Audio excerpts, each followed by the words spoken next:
Bonjour, aujourd'hui j'aimerais vous présenter un kit de l'Enterprise de Star Trek que je ne pensais pas avoir de sitôt. Il se trouve que mon ami Yves, coucou Yves, revendait certaines de ses maquettes et par le biais de Facebook j'ai pu voir qu'il vendait ça. Je me suis interrogé sur le prix, c'était très intéressant et donc je lui ai dit écoute banco, je t'achète cette maquette, même si j'en ai déjà des dizaines de ce modèle. Je sais que c'est intéressant et je sais que ça sera intéressant à montrer. Donc voilà, merci à toi Yves de m'avoir confié ce kit et ça va me permettre de vous montrer une nouvelle fois l'Enterprise, mais aussi vous montrer des variantes qui peuvent être proposées même très longtemps après l'édition originale du kit de base, avec nos amis d'AMT,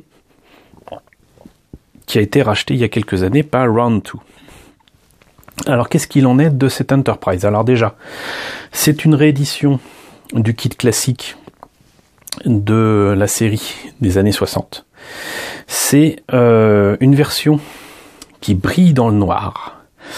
C'est une version qui a quelques pièces supplémentaires pour représenter les Tholiens, et comme vous voyez, il s'agit donc de l'Enterprise qui est dans l'épisode Le piège des Tholiens, en français The Tholian, ou Tholian, je sais pas comment il le prononce en anglais, je ne sais plus, Webb. Et ce qui est rigolo, c'est que du coup, c'est vraiment une version très spécifique de Star Trek dans un épisode seulement, et on peut faire soit la version du Défiant qui disparaît devant les yeux médusés de l'équipage de l'Enterprise, soit faire la version de l'Enterprise qui, pour une raison ou une autre, se mettrait à briller exactement comme dans la série. J'imagine que la version remasterisée de la série Enterprise, où les effets spéciaux, les maquettes, les trucs comme ça, avaient été refaits, avec beaucoup de respect pour la série originale, mais qui permettait très certainement de passer Star Trek dans une version plus belle, plus adaptée aux besoins et à la qualité requise de diffusion sur les télévisions actuelles. Je rappelle que la série originale date, la toute première date de 1966. C'est quand même plutôt jeune, 52 ans déjà, et ça a donné lieu à donc des images assez sympathiques. Là, bon, on peut se moquer un petit peu des tenues spatiales de Star Trek, mais voilà, c'était fait avec des bouts de ficelle à l'époque. Et vous voyez que le logo AMT en plus reprend la gueule du logo AMT. Il me semble que le A vient de aluminium, en plus aluminium modèle quelque chose. Et donc les pièces supplémentaires, là, elles sont même pas montrées, elles sont montrées que par dessin. C'est pas spécialement vendeur. Mais la boîte reprend ce qu'aurait pu être la maquette vendue dans les années 60. Vous voyez d'ailleurs qu'il y a donc un petit autocollant, ici qui précise, alors je suis obligé de regarder de près pour moi. Donc Glow in the Dark Kit Features No Tholian Web Spinner Ships. Donc comme je disais, ça précise que c'est un kit qui brille dans le noir et qui est livré avec les petits vaisseaux Tholiens, qui du coup, prononcés à la française, portent bien leur nom. Mais ce qui est rigolo, c'est que même si le carton est normal, ils ont rajouté un papier qu'ils ont collé derrière, et là, la présentation est quand même beaucoup plus moderne. Et là, on peut voir effectivement que le vaisseau brille dans le noir. Et là, il y a des pubs pour d'autres rééditions qui avaient été faites à l'époque, donc le vaisseau romulien, le Bird of Prey, romulien, puisque je rappelle que le Bird of Prey au départ est romulien et pas Klingon, même si ça a changé à cause de Star Trek 3. Le vaisseau Klingon de la série et la station spatiale K7, K7, que l'on voit dans l'épisode avec les Tribbles. Et donc voilà, ça c'est les vaisseaux Tholiens supplémentaires. Mais sinon, a priori, le kit semble être absolument identique à ce qui avait été proposé avant. Sauf que, je vous en ai parlé, le kit a évolué avec le temps. Dans les années 60, il avait une certaine forme, il avait une certaine fonction. On pouvait ouvrir cette partie ici pour accéder certainement à un circuit, en tout cas un endroit où on pouvait mettre les piles pour éclairer la soucoupe et les moteurs, enfin les moteurs warp. Ensuite, ça a été enlevé, mais la fonction d'ouvrir cette partie-là est toujours restée. Des détails avaient été rajoutés sur la soucoupe. Ici, il n'y en avait pas avant. Et il y avait aussi un manque de détails flagrant ici sur la partie pour l'accès au hangar à navette. C'était plat avant. Et après, ils ont rajouté des détails. Enfin, il y a des tas de petits trucs comme ça qui prouvent que certains kits viennent des années 60, viennent des années 70, viennent des années 80, viennent des années 90, etc., etc., la couleur du plastique et tout. Mais, du coup, on va voir ce que ça donne pour cette version qui date de quoi peut-être 5 ans? Eh bien non. C'est plus vieux que je ne pensais. Beaucoup plus vieux. Puisque là, c'est indiqué 2011. Ça fait déjà 7 ans. Bah, le temps passe vite. Hein. Donc on va voir ce que ça donne dans la boîte. Alors à l'écran, ça semble blanc, mais je peux vous assurer que d'ici, je vois, comment dirais-je, un aspect translucide, un peu vert luisant, sans mauvais jeu de mots, déjà pour la soucoupe. Et j'aperçois que déjà, il y a une sacrée différence avec les kits que j'ai, en 4 ou 5 exemplaires, je crois, de l'Enterprise, et que j'ai déjà monté, où par exemple pour le Defiant, j'ai dû m'amuser à poncer les détails, les grilles qui étaient faites sur la soucoupe et qui étaient beaucoup trop grossiers. Et là, vous voyez donc qu'il n'y en a pas. Il n'y a pas ces détails-là, alors que pour une fois, ça aurait été cool que ça soit là. Même donc cette partie-là me semble être identique au kit des années 60. Donc du coup, entre guillemets, avec ces erreurs. Ces erreurs, oui et non, en fait, puisqu'en fait, la passerelle et les détails de l'Enterprise ont changé entre le premier épisode pilote, le second épisode pilote, et l'Enterprise qu'on voit dans la série. Il y a des différences sur les moteurs warp, sur essentiellement la passerelle, et surtout sur le bouclier déflecteur ici, je sais plus comment ils appellent ça en anglais, déflecteur dish tout simplement. Donc vous voyez déjà il y a quand même une sacrée différence de base. Ensuite par contre, on a bel et bien ces machins-là, moi qui me rappellent donc les kits que j'avais achetés dans les années 80-90. Et les détails ici pour le hangar à navette sont là. Le déflecteur dish est identique, donc tout petit, aux éditions que je connais aussi. Pas de différence non plus là pour cette pièce-là. Et ça m'a l'air d'être absolument identique à ce qu'on connaît. Sauf que c'est en glow in the dark, qui brille dans le noir. Et on n'a que ici que quelques pièces transparentes. Alors je ne vois pas l'intérêt de les avoir fait transparentes, mais elles sont là. Donc ça c'est pour le dessus de la passerelle. Et ça c'est pour le dessous de la soucoupe. Et là vous avez donc les morceaux qui permettent de faire au moins 2 vaisseaux tauliens.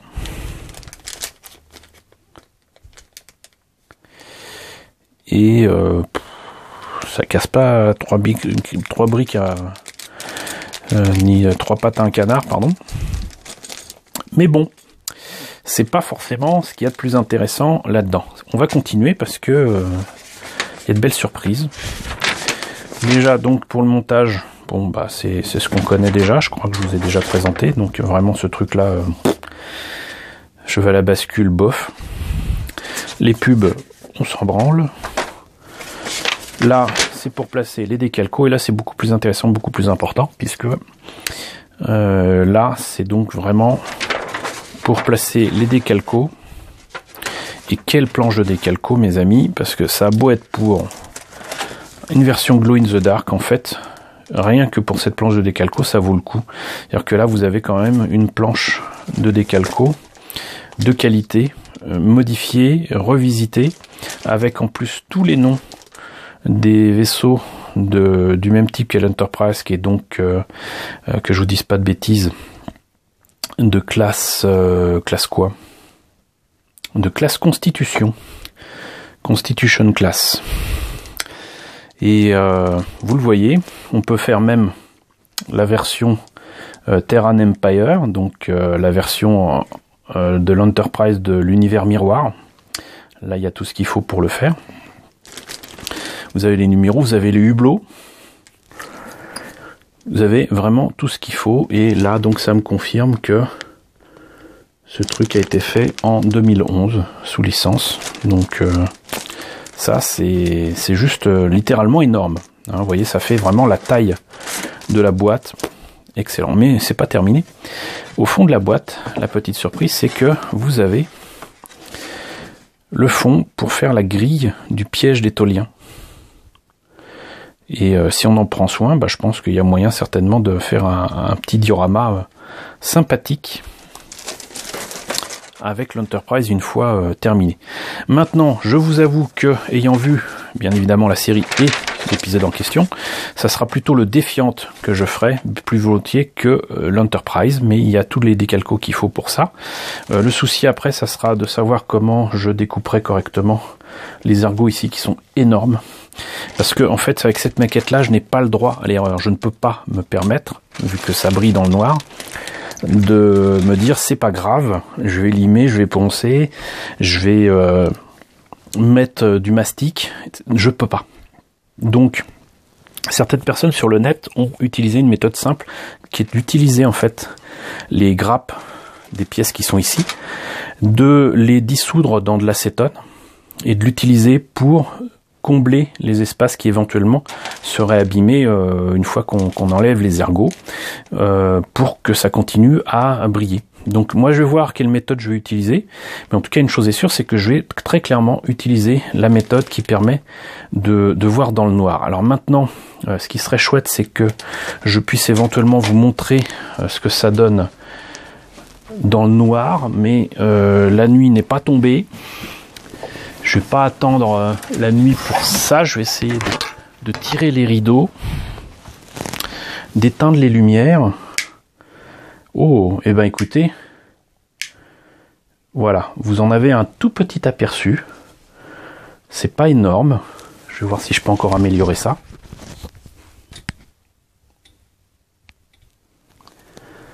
Bah écoutez, c'est pas mal quand même déjà.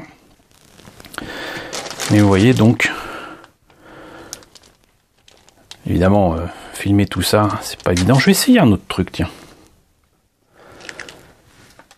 Pas génial, on va essayer autre chose. Bon bah écoutez, je peux pas obtenir mieux. Au mieux, on voit que ça brille dans le noir une petite seconde, même pas. Et puis après, ça redevient à la normale. Donc vous aurez saisi de toute façon le principe. Et j'essaierai de vous montrer ça une autre fois avec peut-être de la lumière noire si j'en trouve. Parce que oui, ça c'est un truc qu'a fait aussi pas mal de personnes et montré sur le net, que je trouve assez intéressant, c'est d'utiliser de la lumière noire. Comme vous le savez, donc, faut être dans le noir complet pour que ça brille. Faut que de la lumière soit passée dessus pour que ça brille aussi. Bon, ça ne dure qu'un temps. Mais si vous mettez un éclairage, et en plus interne ou externe, avec de la lumière noire, tout ce qui est fluo pète. C'est comme dans les discothèques. Tout ce qui est blanc, couleur fluo, etc., ça va péter. Mais en plus de ça, si vous mettez ça sur du phosphorescent, bah ça va briller tout le temps. Et donc ça va donner exactement le même effet que dans la série. Et ça peut être intéressant de mettre ça carrément à l'intérieur de la maquette. Et tant qu'à faire sur des parties qui sont supposées être éclairées. Donc ça va être peut-être un peu compliqué, mais ça m'a rappelé que j'ai ce genre de lumière, de petites LED qui étrangement, me semble-t-il, diffusent non pas de la lumière normale, mais de la lumière noire. Dans pas très longtemps, en plus, ça risque d'être revendu dans la boutique où je l'ai trouvé, c'était à la Foire Fouille. Et je sais plus si je vous ai montré ça dans mes vidéos des bons plans, mais j'ai mis ça quelque part. Alors ça, c'est toujours le problème, c'est que j'ai mis de côté tout un tas d'éléments pour faire de l'éclairage de maquettes avec mes fameuses guirlandes électriques, mais j'ai cherché, et évidemment la loi de Murphy étant ce qu'elle est, je n'ai pas retrouvé les petits projecteurs pour les trucs de Noël que j'avais trouvé l'année dernière. Mais je ne désespère pas, c'est-à-dire que le meilleur moyen de contrer la loi de Murphy, c'est de plus y penser, et quand j'y penserai plus, ça me tombera dessus comme ça, voilà. Donc quoi qu'il en soit, je vous ai présenté donc cette maquette qui brille dans le noir et qui fait partie de ces maquettes, j'allais dire un peu classiques, qu'aiment bien faire les Américains, qui permettra en plus éventuellement de faire entre guillemets un no paint de l'Enterprise. Ça peut être rigolo, en tout cas du Defiant. Donc j'espère que cette présentation vous aura intéressé. Encore merci à toi Yves de m'avoir vendu cette maquette. N'hésitez pas à me dire ce que vous en pensez dans la section commentaires. N'hésitez pas à liker, les pouces bleus c'est très important en ce moment. N'hésitez pas à partager. N'hésitez pas à vous abonner si ce n'est pas déjà le cas. Coucou aux nouveaux abonnés qui nous ont rejoints ces derniers temps. On est presque 1550. C'est juste formidable. N'hésitez pas donc encore une fois à me rejoindre pour une prochaine vidéo. Ah oui, coucou aux grands anciens, faut pas les oublier quand même, qui me suivent depuis longtemps. Donc merci à vous tous de votre fidélité et je vous invite à me retrouver très vite pour très certainement d'autres vidéos sur des kits Star Trek. Ça traîne depuis un bout de temps, mais il faut absolument que je vous montre cette version refit de l'Enterprise avec 3 moteurs. Ça peut être rigolo. Un Dreadnought, je sais pas comment on le prononce en anglais, mais il faut que je vous montre ça, un de ces 4. Donc à très bientôt.